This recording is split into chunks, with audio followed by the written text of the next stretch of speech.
Ya han pasado un tiempo prudente de esperar a sus compañeros. Buenas tardes a los asistentes. Hoy vamos a terminar la última parte del procedimiento sancionatorio y con eso, ¿no es cierto?, terminamos la Superintendencia de Medio Ambiente. ¿Están viendo pantalla compartida o no? Sí, profesora, sí se ve. Ah, sí, ¿ven? Ya, perfecto.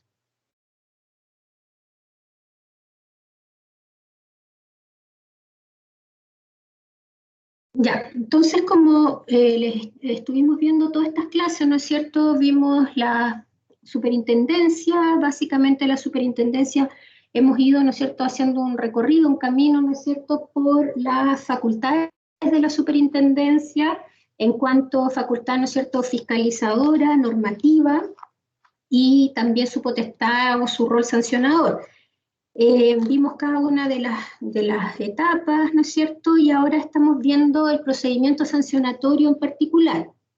El procedimiento sancionatorio, ya algo habíamos anunciado, ¿no es cierto? Está regulado en la ley, en la LOSMA, la Ley Orgánica de la Superintendencia de Ambiente.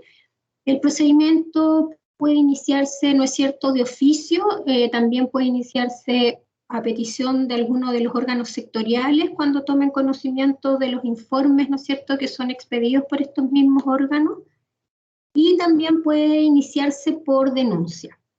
Vimos también que la instrucción del procedimiento se llevaba a cargo por un funcionario de la Superintendencia de Medio Ambiente, que era llamado instructor, que esta instrucción comenzaba, ¿no es cierto?, con la formulación de cargos, donde luego, ¿no es cierto?, de una fiscalización por parte de la superintendencia, se lleva a cabo, ¿no es cierto?, esta instrucción y se formula, ¿no es cierto?, cargos donde se debe precisar cuáles son, por ejemplo, este tipo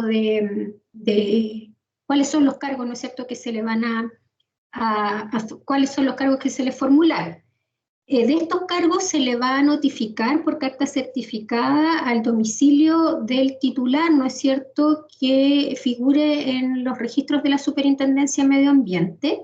Y dijimos que además tenía entonces el titular un plazo de 15 días para presentar los descargos, o bien, si no presenta descargo dentro de este plazo, la Superintendencia va a examinar con el mérito de los antecedentes con la que ella cuenta y va posteriormente, ¿no es cierto?, a dictar la resolución correspondiente. Luego, parece que hasta allá habíamos quedado y se abre entonces una etapa probatoria, y esto ya es lo nuevo, parece, de esta clase.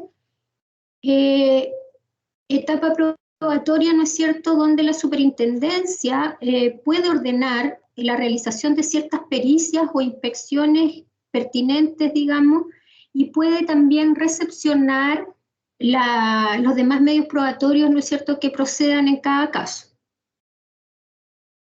También va a dar lugar a aquellas medidas o diligencias que solicita el presunto infractor, ¿no es cierto?, en sus descargos, siempre y cuando estas diligencias resulten pertinentes y conducentes, ¿no es cierto?, para el fin, ¿no es cierto?, del proceso y estén vinculados con los cargos que le han sido formulados.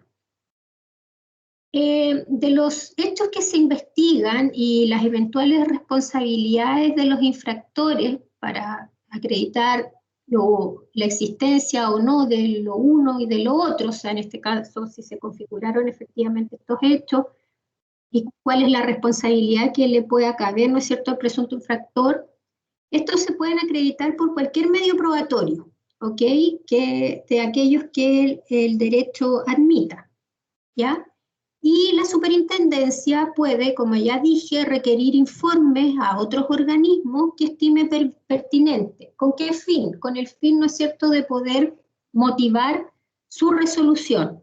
Yo les comentaba que en general las resoluciones de los órganos del Estado, ¿no es cierto?, tienen que ser motivadas. ¿Qué significa esto? Tienen que ser fundadas.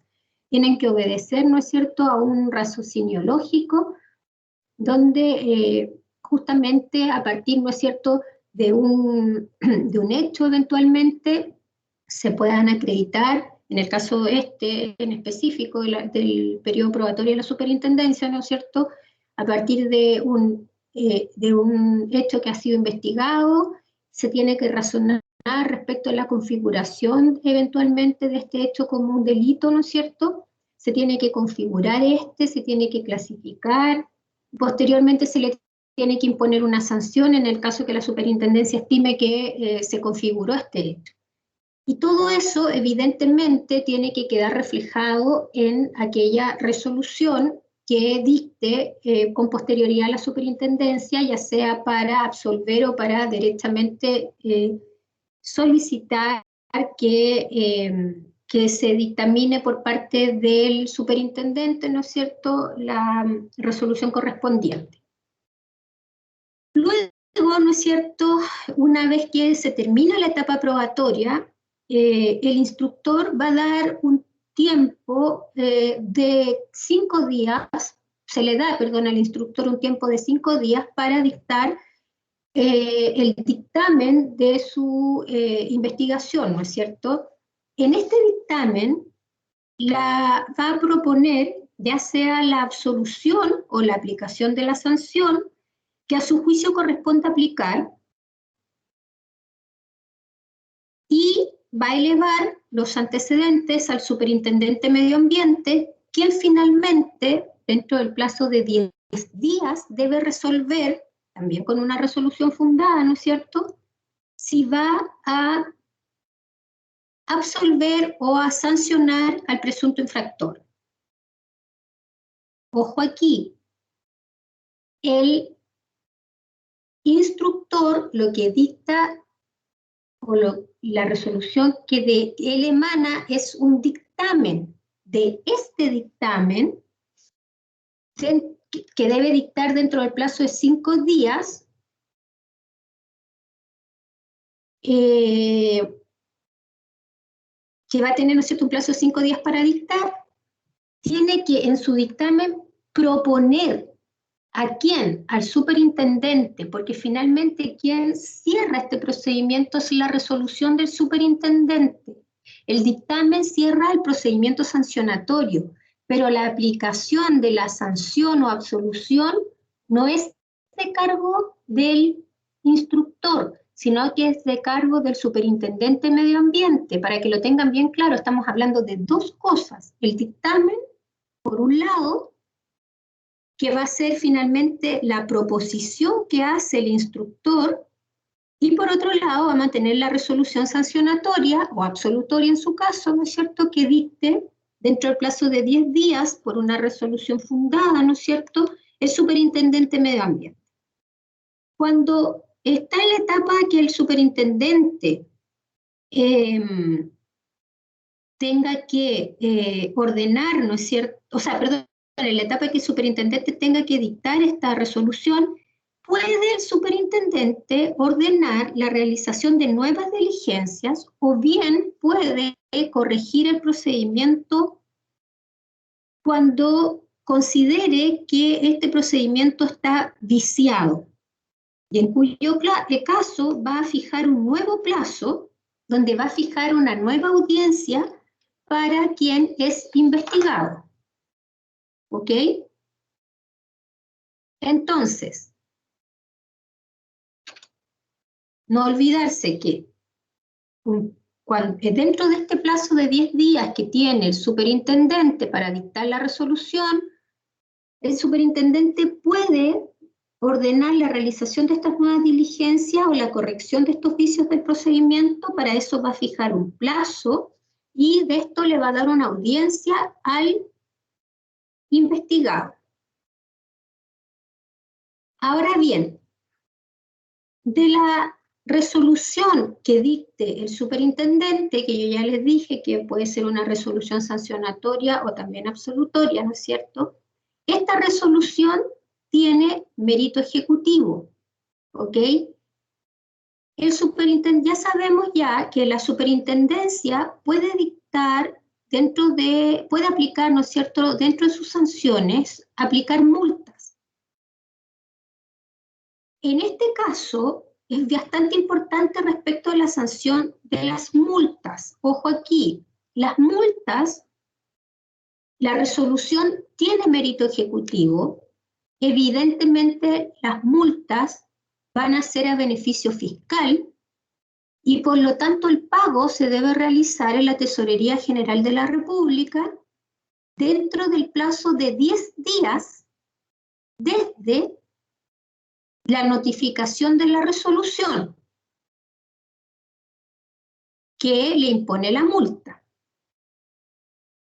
Esto sin perjuicio de que el artículo 56 del procedimiento de la ley de la LOSMA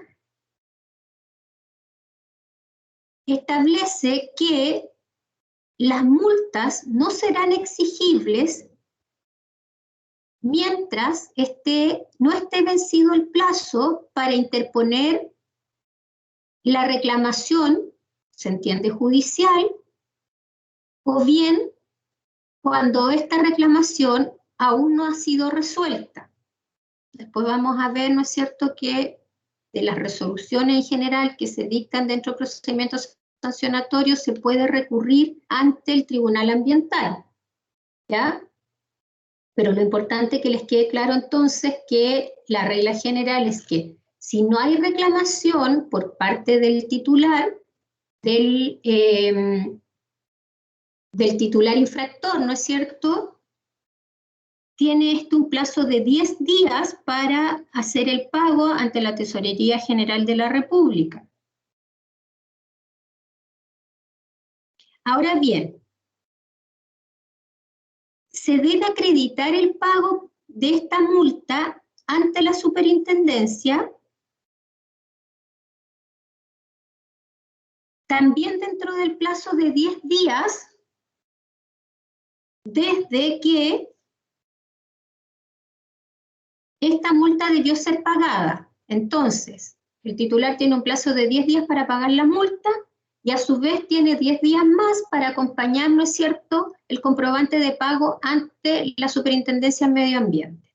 En el caso de las personas jurídicas, las personas naturales que la representan legalmente o que actúen en su nombre van a ser subsidiariamente responsables del pago de la multa. ¿Ok? Ahora bien, la Superintendencia de Medio Ambiente, perdón, si tienen alguna duda o algo no les queda claro, me van interrumpiendo, ¿ya? Porque yo estoy dando por hecho que ustedes hasta aquí me van entendiendo. La Superintendencia va a consignar dentro de un registro público de sanciones que tiene que llevar actualizado, va a consignar ahí cuáles han sido las sanciones aplicadas. Ya sabemos que dentro de las sanciones tenemos, ¿no es cierto?, la amonestación, la multa, la clausura, ¿no es cierto?, ya sea temporal o definitiva, y la revocación. Bueno, cualquiera de las sanciones que se aplican, que aplique la superintendencia, debe quedar registrada en este registro público de sanciones. ¿Qué debe contener este registro público? Debe contener el nombre, apellido, la denominación o la razón social, ya sea de las personas naturales o jurídicas, responsables, y también debe contener la naturaleza de las infracciones y sanciones que le fueron impuestas. Este registro, como su nombre lo dice, tiene un carácter de público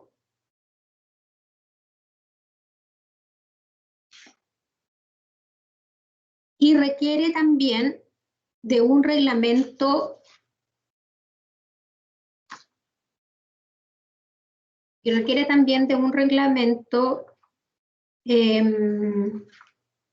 específico, ¿ya?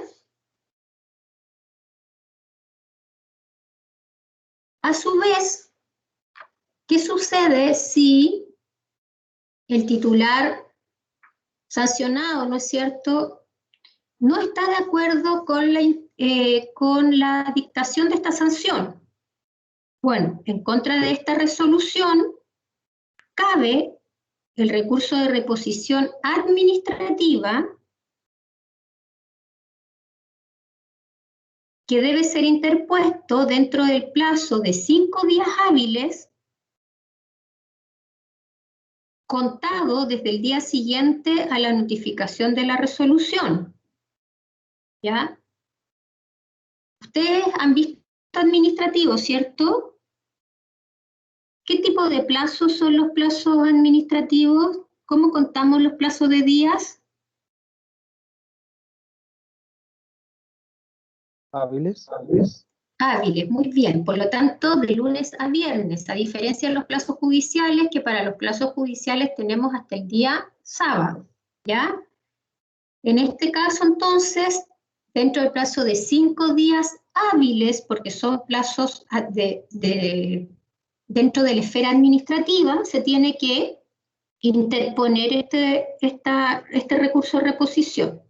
Y a su vez, la superintendencia, una vez que se interpone este recurso de reposición, tiene el plazo de 30 días para resolver este recurso, ¿ya? ¿Qué es lo importante con este recurso? Ojo aquí, la interposición de este recurso va a suspender el plazo que tiene el titular para reclamar de ilegalidad ante el Tribunal Ambiental, siempre, obviamente, que estemos dentro del ámbito de materias por el cual va a proceder dicho recurso. En el fondo, el titular enfrentado a la resolución que cierra el procedimiento sancionatorio puede, por un lado, interponer, ¿no es cierto?, un recurso de reposición ante la misma superintendencia dentro del plazo de 5 días. Al interponer ese recurso, el plazo se va a suspender para la otra posibilidad que tiene, que es de recurrir a la vía judicial. Pues vamos a ver que tiene un plazo, ¿no es cierto?, para recurrir a la vía judicial. Ese plazo, por el hecho de haber interpuesto una reposición y mientras penda, ¿no es cierto?, la resolución de esta reposición, queda suspendido. ¿Qué pasa con la reclamación de ilegalidad ante el Tribunal Ambiental? En este caso, cuando la resolución a juicio de quien interponga este recurso no se ajuste a la ley, reglamentos o a las demás disposiciones que corresponde aplicar, en este caso se tiene un plazo de 15 días hábiles, que también es contado desde la notificación, para presentar la reclamación ante el Tribunal Ambiental. ¿De acuerdo con eso? O sea, el recurso de reposición ante la superintendencia, estamos hablando de 5 días hábiles. En el caso de que yo presente un reclamo de ilegalidad ante el Tribunal Ambiental, tengo un plazo de 15 días, que se va a suspender si es que yo primero presenté el recurso de reposición. ¿De acuerdo? Y una vez que ese recurso de reposición se ha resuelto, entonces yo tengo 15 días si quiero recurrir al Tribunal Ambiental. ¿Estamos? También puedo recurrir de manera directa, ¿eh? Ojo ahí. No presentar reposición y de manera directa recurrir de reclamación. ¿De acuerdo?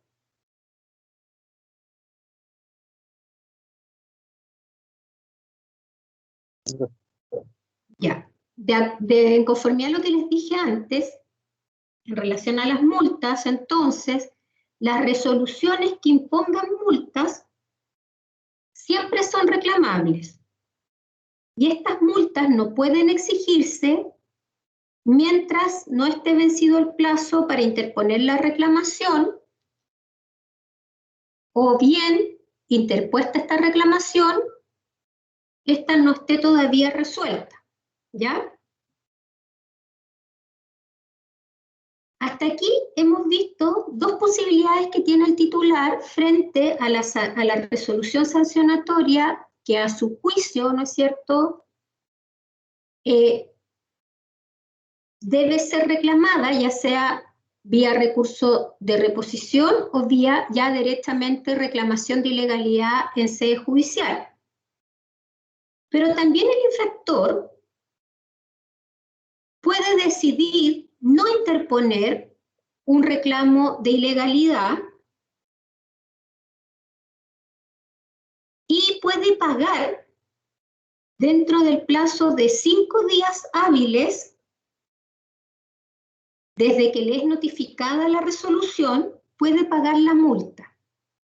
Y en ese caso obtiene un beneficio no menor, que corresponde a la rebaja de la multa de un 25%. ¿Ok? Entonces, el titular frente a la resolución que le impone una multa puede reponer ante la Superintendencia de Medio Ambiente, puede reclamar de ilegalidad ante el Tribunal Ambiental, pero también puede aceptar la multa y en este caso pagarla dentro del plazo de 5 días desde que le es notificada la resolución y va a obtener una rebaja del 25% del total de la multa aplicada. ¿De acuerdo? Para el caso de la sanción, cuando esta sea la clausura temporal o definitiva o la revocación de la resolución de calificación ambiental, que vimos que eran las más graves, ¿no es cierto?, dentro de la aplicación de una sanción, en ese caso siempre, dice la ley, debe ser elevada en consulta al Tribunal Ambiental. Si del sancionatorio se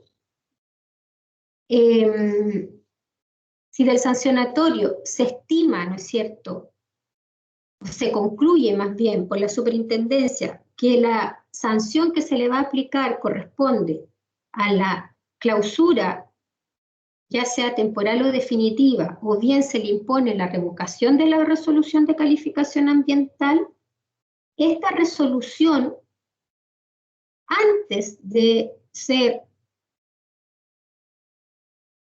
esta sanción antes de ser aplicada, ¿no es cierto?, al infractor, tiene que necesariamente ser consultada al Tribunal Ambiental. Ahora cuando veamos el Tribunal Ambiental, vamos después a ver en específico cómo es el procedimiento para conocer de esta consulta, ¿ok? Pero lo que me interesa es que les quede claro lo que puede suceder con la aplicación de la multa o lo que puede suceder con el trámite de la consulta. ¿De acuerdo? Ahora bien, ahí todo este procedimiento, que hemos estado viendo en estos días, que es el procedimiento sancionatorio, está regulado desde el artículo 41 al 58, al 60, de la ley de la Superintendencia de Medio Ambiente, de la LOMA. Y dentro de esta regulación, y de esto del procedimiento en específico, esta ley, con posterioridad a la dictación de la ley, la superintendencia dictó un decreto, que es el decreto supremo número 40, en el que reguló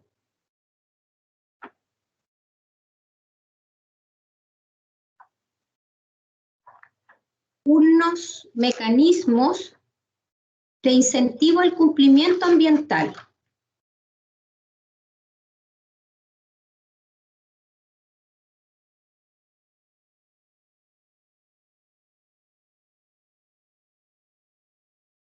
Y lo que aquí en específico es importante es lo que reguló respecto de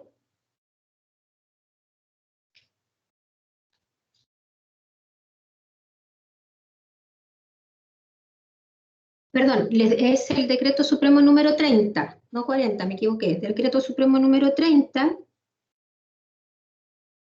del año 2012, dictado por el Ministerio de Medio Ambiente, que aprobó 3 figuras,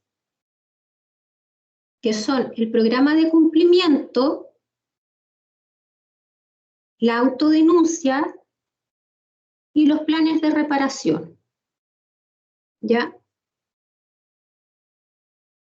No vamos a entrar en detalle a la regulación de cada uno de ellos, pero sí me interesa que les quede lo siguiente, que es lo importante para efectos de, de esta parte de la materia. La autodenuncia corresponde a aquel mecanismo de incentivo al cumplimiento que consiste en una comunicación escrita que realiza el infractor ante la Superintendencia de Medio Ambiente, indicando estar cometiendo un hecho por sí o cualquier infracción que es competencia de aquella, de la superintendencia, obviamente. ¿Ya? Entonces, como su nombre lo dice, ¿no es cierto? Es aquel titular infractor que se autodenuncia, que le indica a la superintendencia, mire, superintendencia, yo estoy realizando este acto y en virtud de este acto, yo estoy infringiendo entonces mi instrumento de fiscalización ambiental, de permiso ambiental, mi resolución de calificación ambiental o cualquier instrumento que sea de competencia de la superintendencia, fiscalizarlo. Por otro lado, el segundo instrumento de incentivo al cumplimiento que dictó este decreto, este reglamento, es el programa de cumplimiento. ¿Qué es un programa de cumplimiento? Es un plan de acciones y metas que es presentado por el infractor para que dentro de un plazo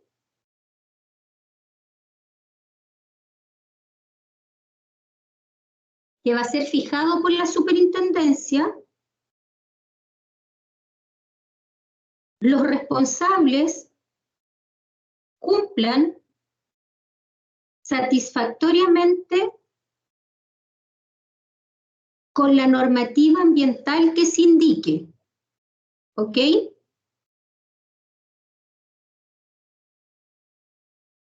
Y por último, tenemos los planes de reparación,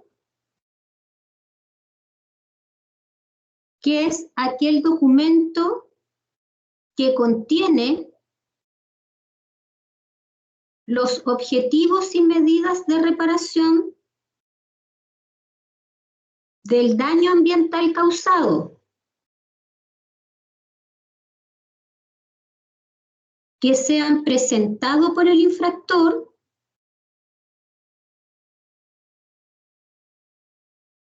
conforme a lo establecido en el reglamento que contiene, ¿no es cierto?, el Decreto Supremo número 30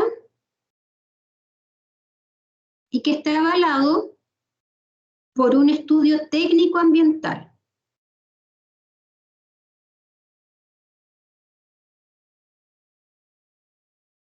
Ya, ojo acá porque esto es muy relevante para efectos prácticos, ¿ok? Esto es muy común dentro de la tramitación ambiental. Este reglamento que fue dictado, ¿no es cierto?, durante el año 2012, lo que pretendía básicamente era, yo les dije que la visión cambió, ¿no es cierto?, en cuanto a un procedimiento sancionatorio o a la función de la Superintendencia de Medio Ambiente dentro de esta potestad sancionatoria, en cuanto que lo que acá se busca es básicamente que el infractor vuelva al cumplimiento ambiental, ¿no es cierto? Aquel que ha incumplido retorne al cumplimiento ambiental. ¿Qué sucede entonces acá? El programa de cumplimiento, que es el mecanismo más utilizado por aquellos titulares que están enfrentados a un procedimiento sancionatorio, porque dentro del mismo plazo que se le otorga, ¿no es cierto?, para formular sus descargos dentro del procedimiento sancionatorio,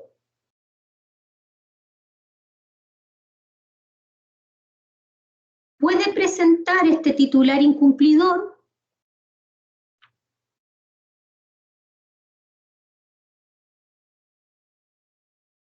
dentro del plazo de 10 días desde que se le notifica la formulación de cargos, pueden presentar un programa de cumplimiento.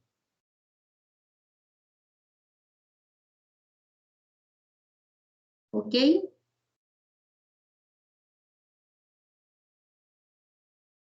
¿Todos los infractores pueden presentar programas de cumplimiento? No.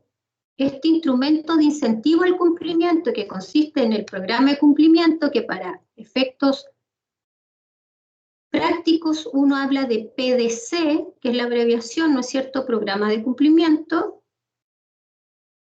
no podrán ser presentados por aquellos infractores en 3 casos. Cuando se hubiesen acogidos a programas de gradualidad en el cumplimiento de una normativa ambiental. Segundo caso, cuando estos infractores hayan sido objeto de la aplicación de una sanción por parte de la superintendencia por infracciones gravísimas,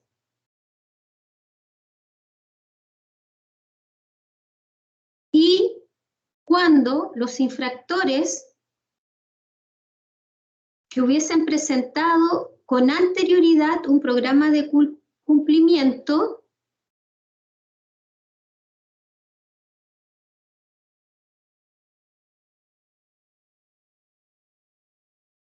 salvo que se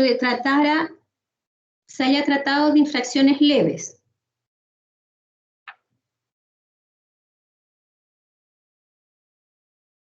Este programa de cumplimiento debe reunir 3 criterios para ser aprobados por la superintendencia. Este programa de cumplimiento debe ser íntegro, debe ser eficaz verificable. Los criterios entonces de aprobación de este programa de cumplimiento son integridad, eficacia y verificabilidad. ¿Cuándo es íntegro? Cuando las acciones y las metas que este programa contenga tienen que hacerse cargo de todas y cada una de las infracciones en que se ha incurrido y de sus efectos que estas infracciones, ¿no es cierto?, puedan producir.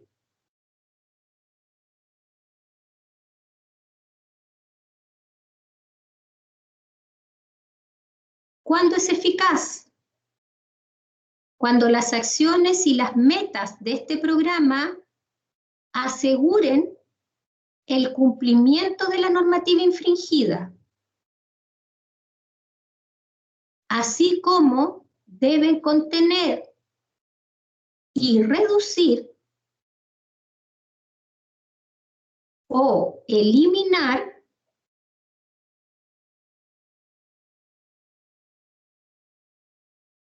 los efectos de los hechos que constituyeron la infracción.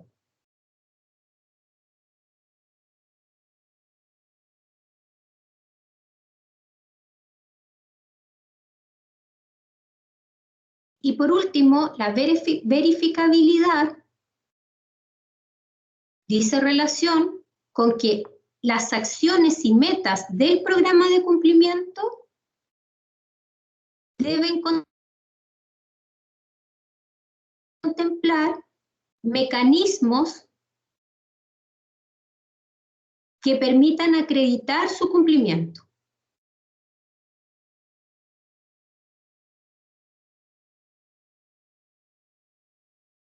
Ahora bien, entonces, vámonos a un efecto, a un caso práctico. Estamos, ¿no es cierto?, en el procedimiento sancionatorio. Cuando a mí me formulan cargo, yo titular, ¿no es cierto?, de una empresa, por ejemplo, que no estoy cumpliendo mi norma, la emisión de mi material particular. Yo tengo autorizado, por ejemplo, emitir un nivel, ¿no es cierto?, y estoy saliéndome de ese nivel.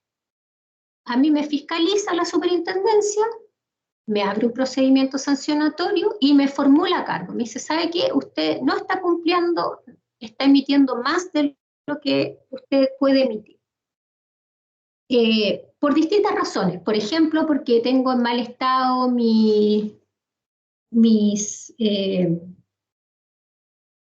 los instrumentos, por ejemplo, con los que tenga que medir, o porque tengo las chimeneas, ¿no es cierto?, están en mal estado. No le he realizado las mantenciones que correspondan, ¿ya? Y por lo tanto estoy emitiendo más de la superintendencia me fiscaliza, me formula cargos. Yo, dentro del plazo de 10 días, tengo que o formulo mis descargos,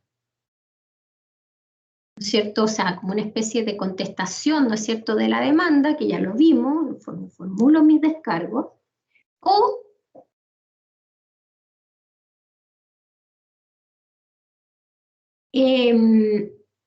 dentro de este mismo plazo puedo presentar un programa de cumplimiento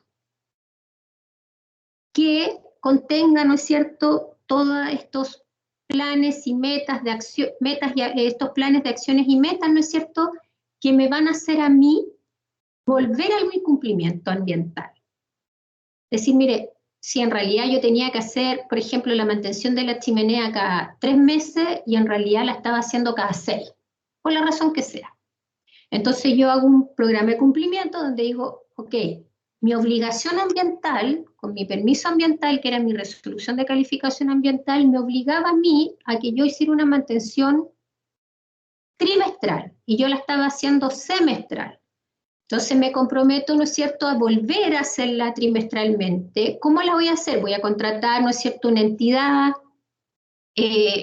una empresa en tales términos, voy a demostrar cómo va a ser eficaz, porque si yo obviamente hago las mantenciones como corresponden, no debiera haber emisión, ni yo sobrepasarme en mi emisión, porque la chimenea va a estar cumpliendo su función.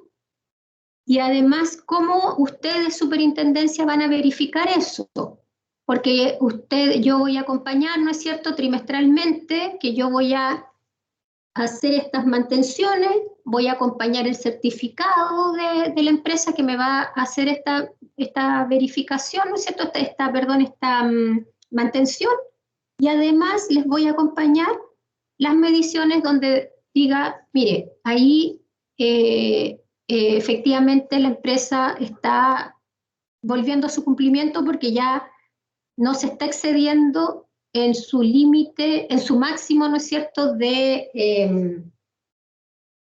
emisiones. Si yo cumplo este programa de cumplimiento, perdón, si yo presento este programa de cumplimiento y a mí la superintendencia me aprueba este programa de cumplimiento, lo que sucede con el procedimiento sancionatorio es que este queda suspendido.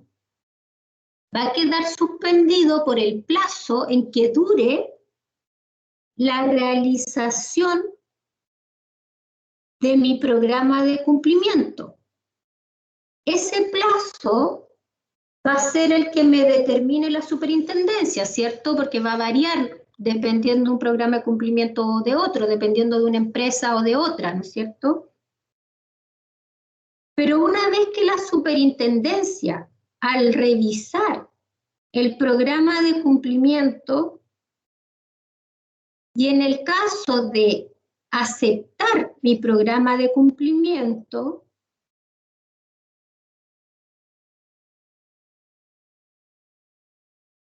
el programa, o sea, el procedimiento sancionatorio, la superintendencia va a disponer que este quede suspendido, ¿ok?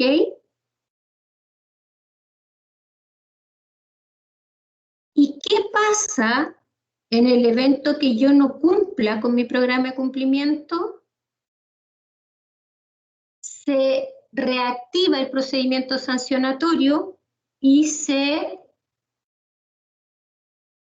continúa, ¿no es cierto?, con él, desde la etapa en que había quedado suspendido. ¿Me siguen hasta ahí? ¿Alguna duda? No, hasta el momento no. Ya, eso es lo que me interesa que les quede muy claro porque es de una enorme aplicación. Cuando ustedes escuchen hablar de programas de cumplimiento, ustedes inmediatamente tienen que remontarse al Decreto Supremo número 30, que es el que fija estos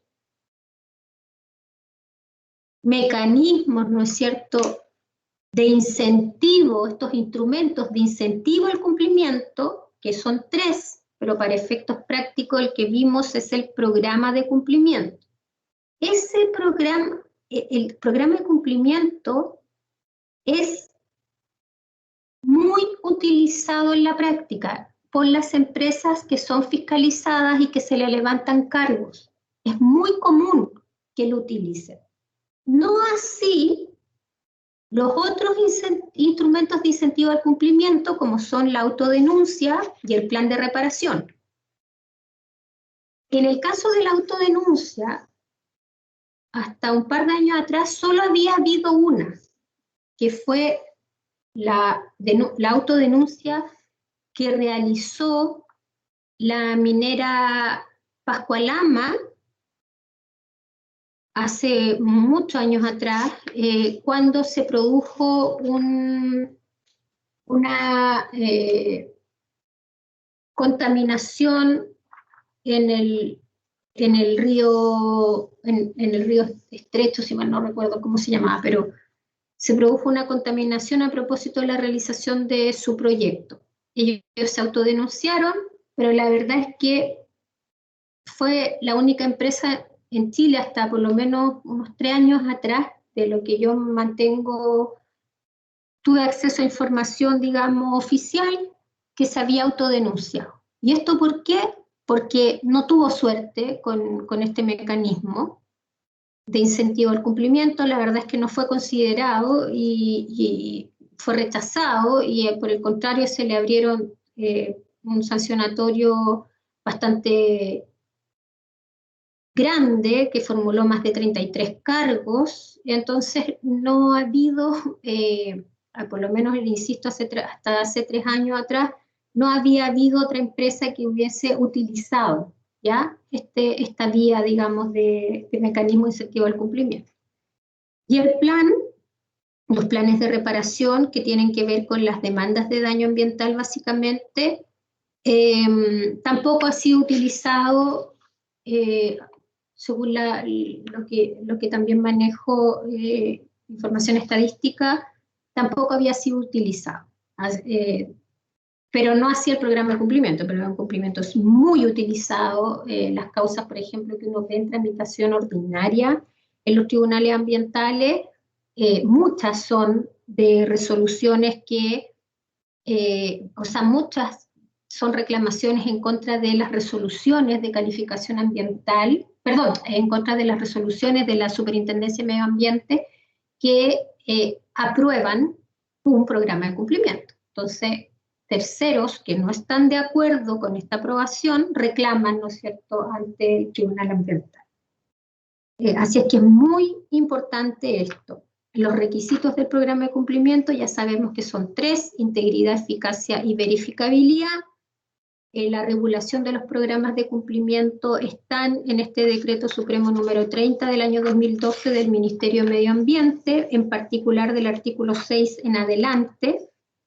Los requisitos o los criterios, más bien, que debe contar este programa de cumplimiento para ser aprobado está en el artículo 9, y también en el mismo artículo 9 se establece la prohibición de que no se aprobarán programas de cumplimiento por medio de los cuales el infractor intente eludir su responsabilidad o aprovecharse de su infracción, o bien que sean manifiestamente dilatorios. ¿Okay? Yo, por ejemplo, puedo presentar un programa de cumplimiento, pero en realidad lo que viene atrás es que estoy tratando, por ejemplo, de eludir que hay nuevos efectos dentro, que tienen que ser, ¿no es cierto?, ponderados dentro de un sistema de evaluación ambiental, y yo estoy tratando de eludir, por ejemplo, ingresar al sistema de evaluación de impacto ambiental.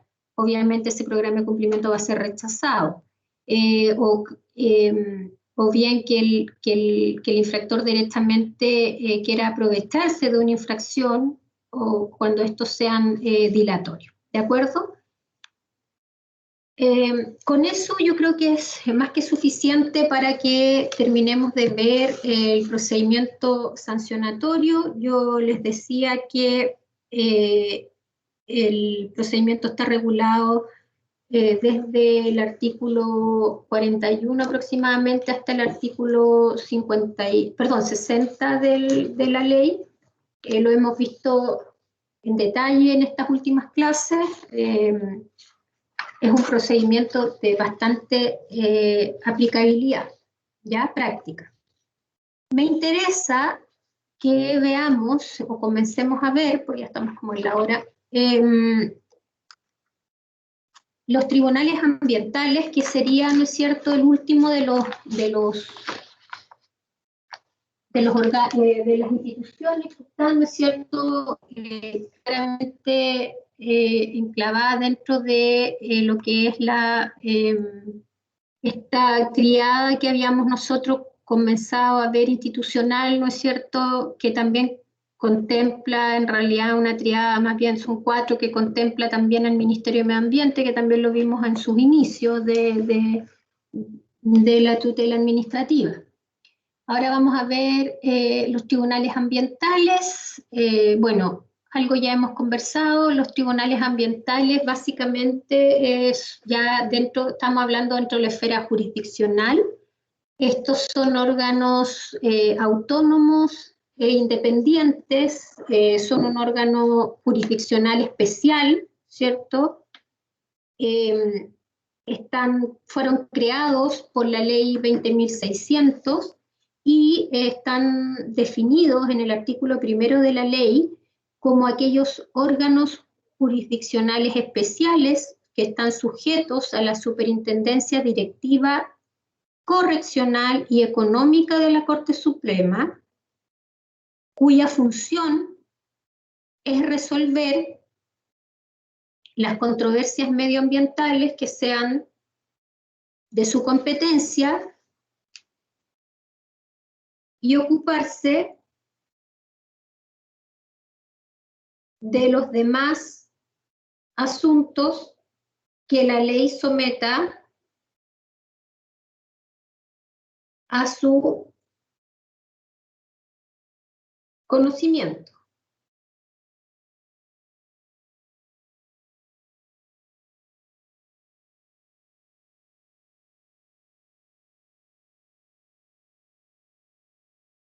Yo les comentaba que hay 3 tribunales ambientales en el país.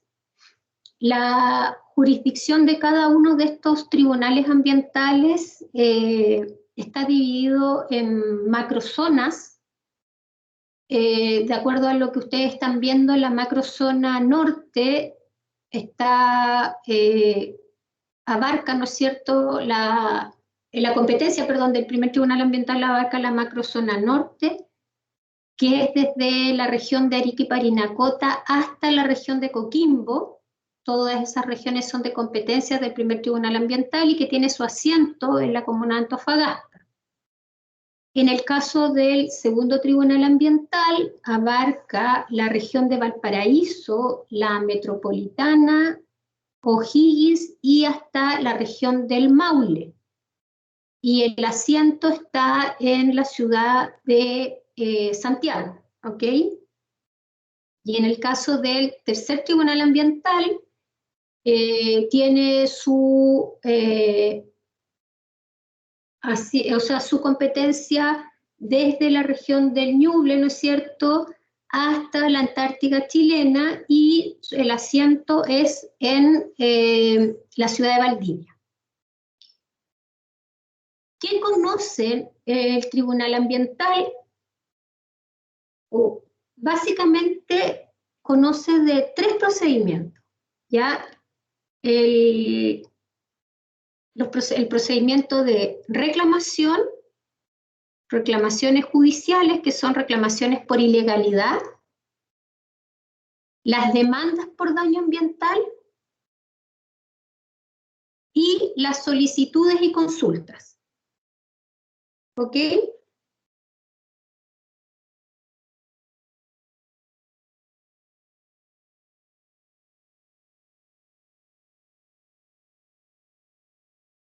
Un poquito. Ya. En el caso, la integración de estos tribunales es una integración mixta. ¿Qué quiere decir esto? Los tribunales ambientales primero tienen el rango de una corte de apelaciones, por lo tanto tienen quienes integran este tribunal son ministros del tribunal ambiental, no jueces, ¿ok? Y lo especial es que de estos 3 ministros, uno es un ministro científico que tiene que tener especialización en materias medioambientales, a lo menos con 10 años de experiencia. Por lo tanto, es un tribunal que está conformado no solo por abogados, sino que necesariamente va a haber un ministro no lego, como llamamos nosotros, ¿ok?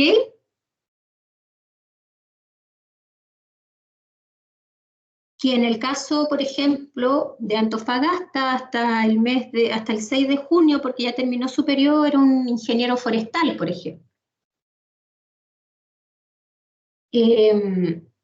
También hay otros ministros que, por ejemplo, otro ministro es doctor en química, ¿se fijan? O sea, uno de los ministros, sí o sí,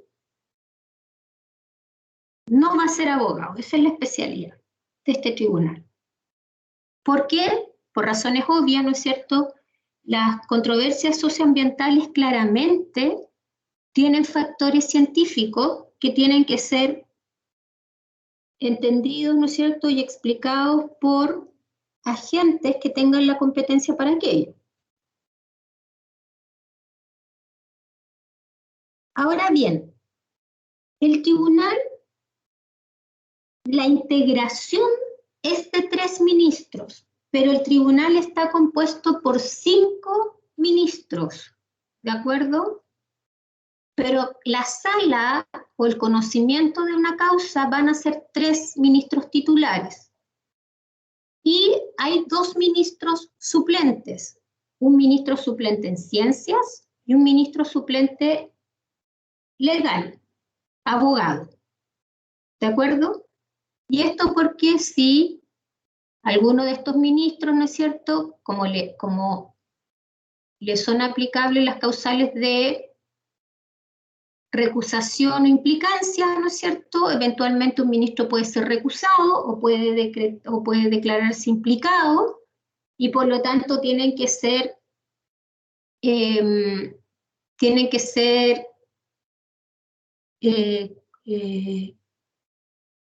el tribunal integrarse entonces por otro ministro, sustituido por otro ministro, y por lo tanto va a haber siempre un ministro suplente y un ministro.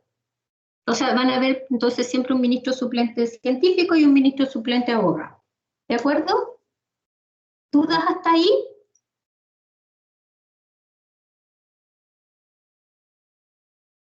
Ya.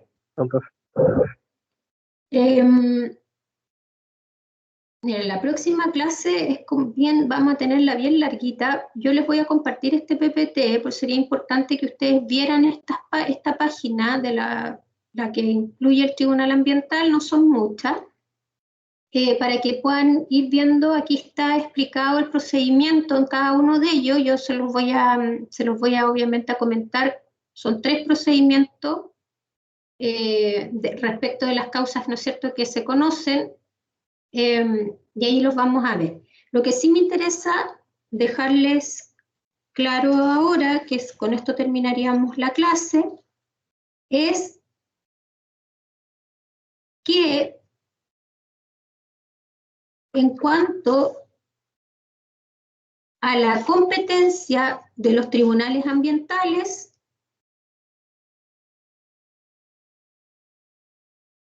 lo que va a conocer los tribunales ambientales se encuentra regulado en el artículo 17 de la Ley 20.600,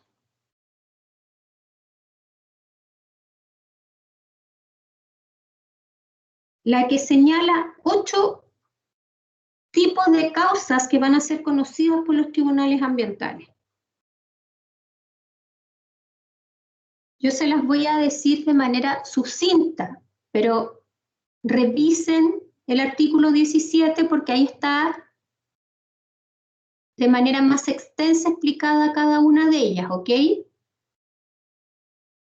Pero básicamente el artículo 17 número 1 establece que los tribunales ambientales van a ser competentes para conocer de aquellas reclamaciones que se interpongan en contra de aquellos decretos supremos que establecen las normas primarias o secundarias de calidad ambiental y las normas de emisión.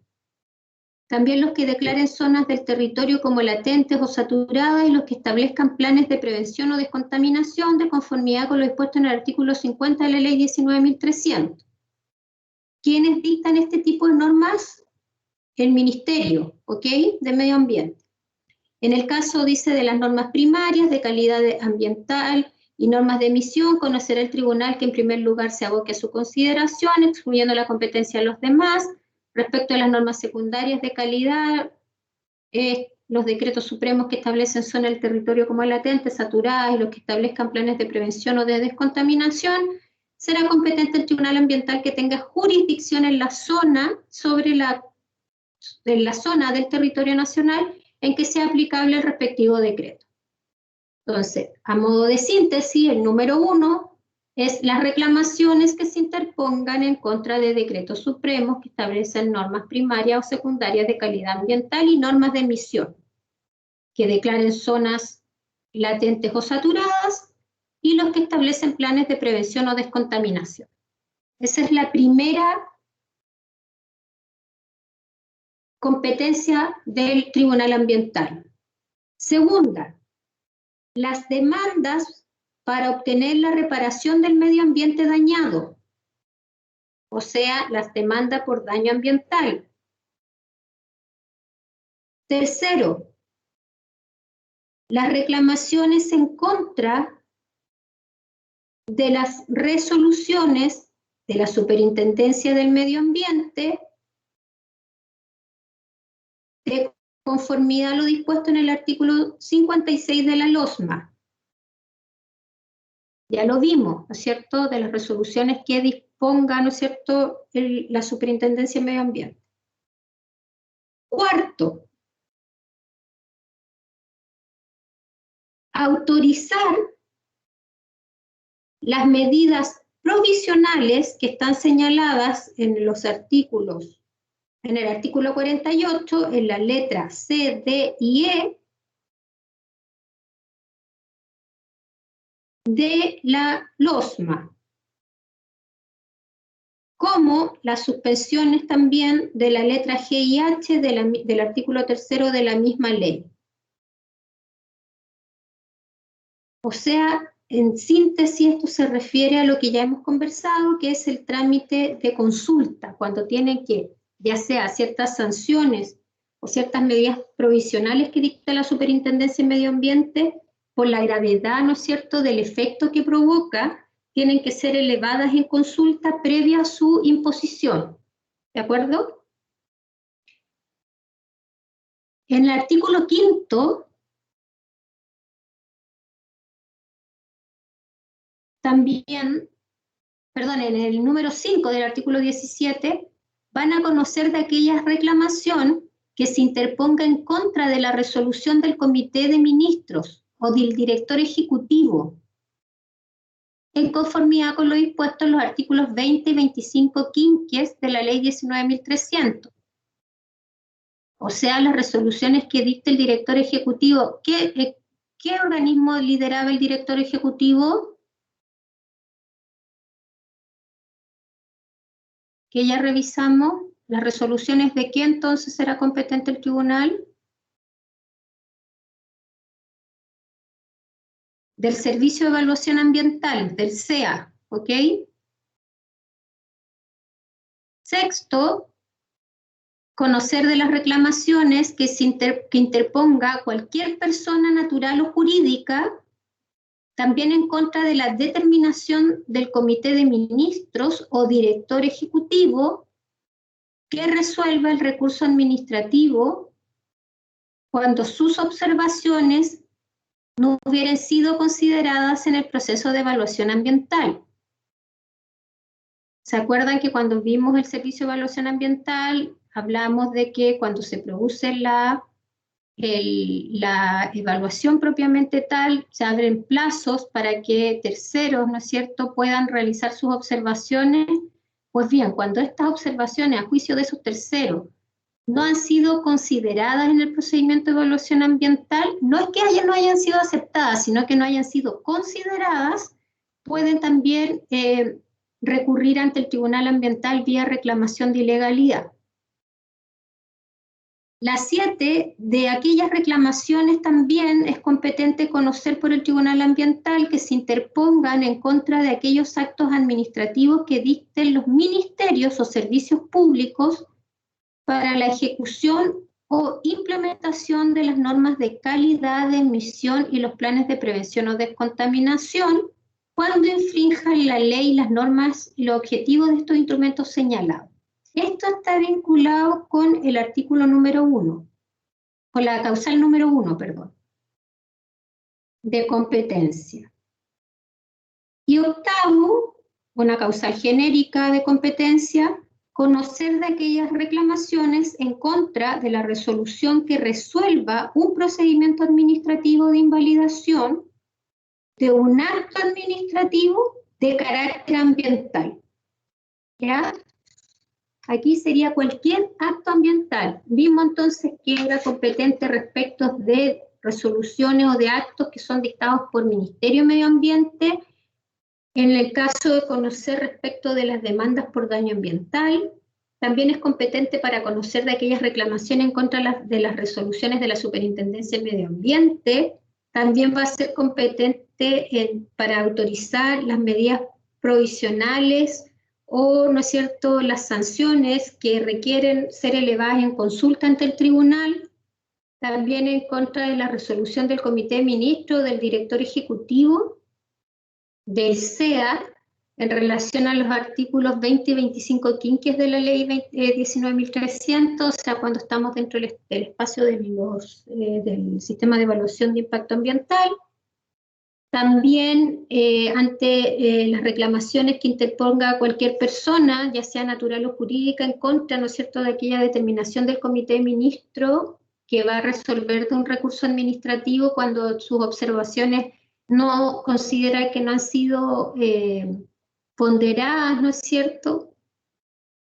También respecto de reclamaciones de aquellos actos administrativos que dicten ministerios o servicios públicos para ejecutar o implementar las normas, ¿no es cierto?, de calidad de emisión y planes de prevención o descontaminación, y aquella causal genérica básicamente de cualquier acto que resuelva un procedimiento administrativo de invalidación de carácter ambiental. La competencia entonces está en el artículo 17.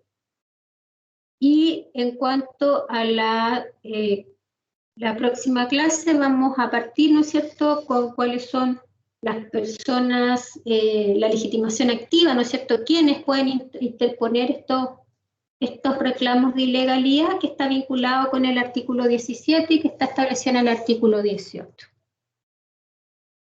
Bueno, chicos, Profesora, un poquito pasada. Dígame. disculpe que la interrumpa, que me quedó una duda. Dígame. Cuando usted hablaba sobre la integración del Tribunal Medioambiental, hablaba de ¿Sí? que había una triada más 2 suplentes, ¿cierto? Sí. Tratándose de una materia, por ejemplo, yo podría poner a un experto, por ejemplo, en los que lo integran a un experto en química, por ejemplo, y si se tratara de, no sé, pues, de deforestación o cosas así, algún ingeniero forestal, o esta triada es fija. No, mira, hay ministros titulares y hay ministros suplentes. El ministro titular debiera integrar siempre, esa es la regla general, ¿ya? El ministro titular debiera integrar siempre. Pero si hay algún inconveniente, ya sea porque este ministro titular se encuentra implicado o ha sido recusado, o estaba con permiso de vacaciones, o viajó, o está en una inspección, o en otro trabajo, tendría que integrar el suplente. Ahora, ¿qué pasa en la práctica dentro de los tribunales ambientales, Catherine? Los tribunales ambientales están además conformados por asesores. Incluso la misma ley establece la planta del tribunal ambiental, ¿ya? Y en esta planta del tribunal ambiental, la ley establece cómo está conformada. Y en el artículo...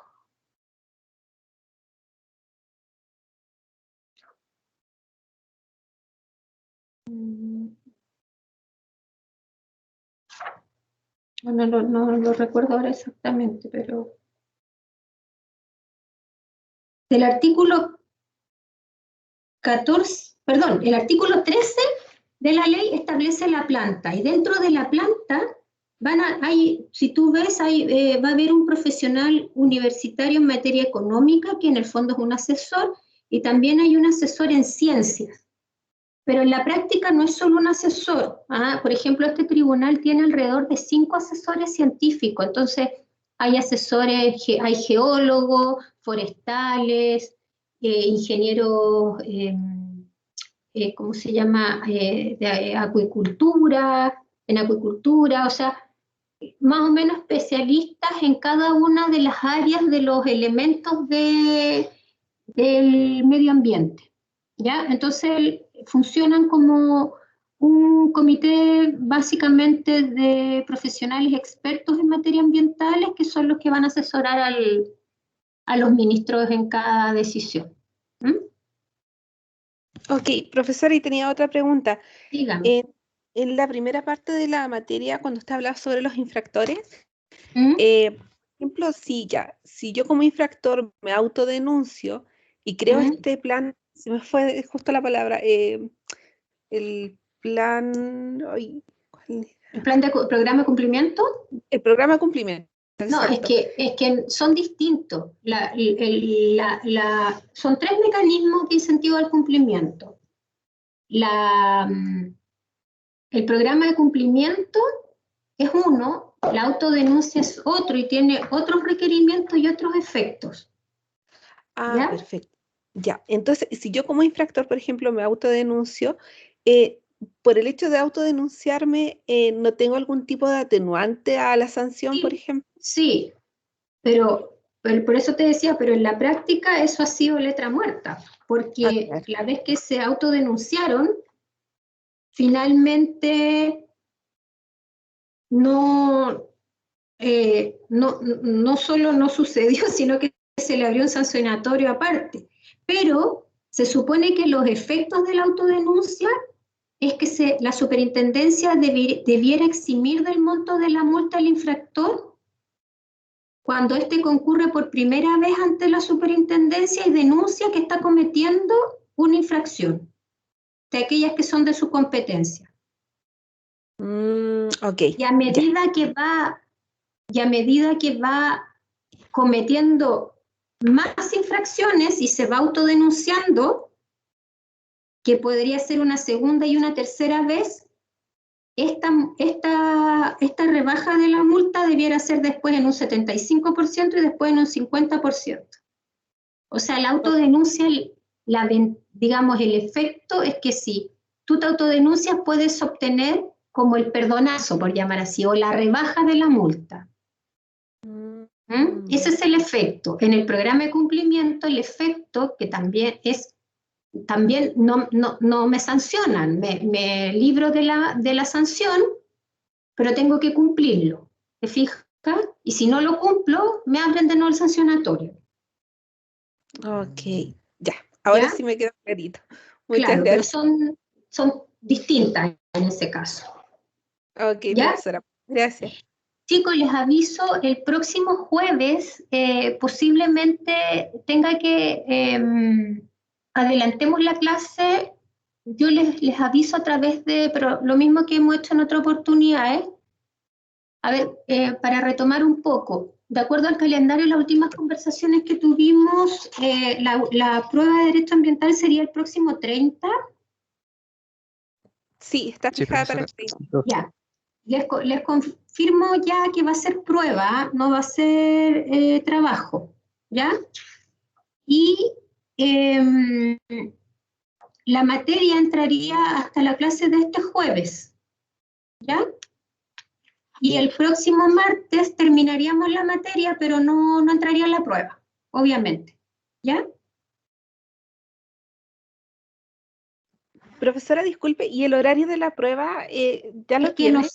es que no sé, em, lo que pasa es que fijan la prueba en el horario en que nosotros no tenemos clase, entonces a mí no me dan, ahí quizás conversarlo con ustedes para ver, Camilo, si tú me puedes, yo puedo llamar a Daniel mañana, o sea, perdón,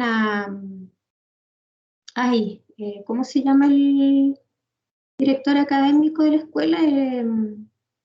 A Luis Varela o a David Cuba, porque yo sé el día, pero no tengo el horario. Entonces, ¿ustedes esa semana no tienen clases? La semana del 29, ¿cuándo terminan las clases? Tengo entendido Las que terminan clases sí, el 2 el- de julio, ¿no? sí, Las clases terminan el 2.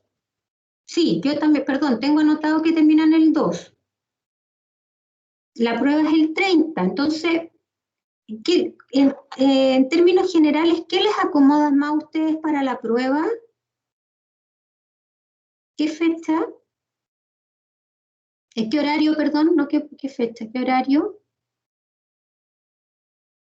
Yo me podría acomodar, pero después de las 18 horas yo no puedo, porque estoy en unas clases. Entonces, podría ser que lo hiciéramos al mediodía,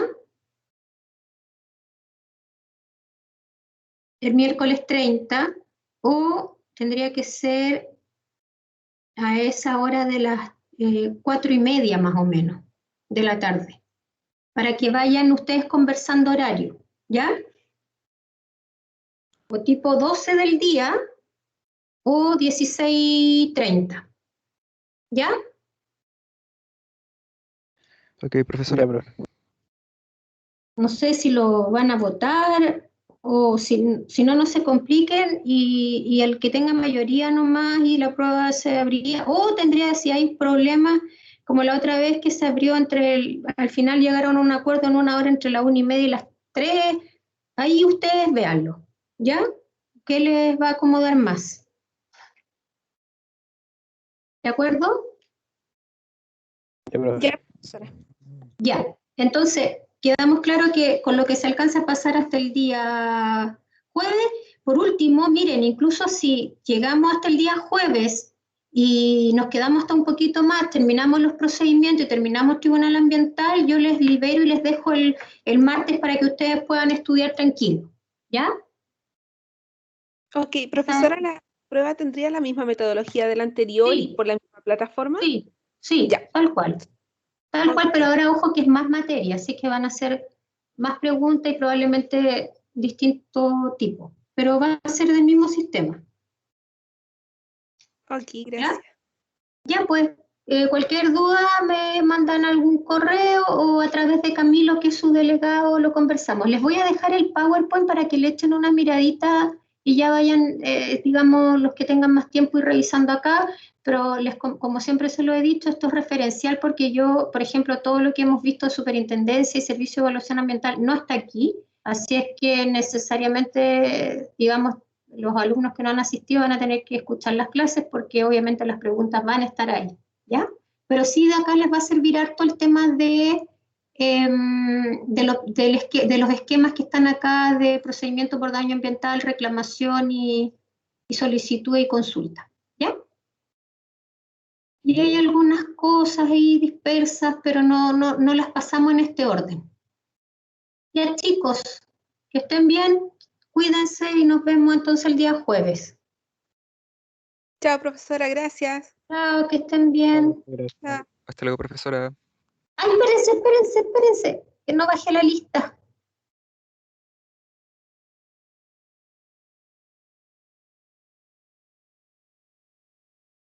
Ya.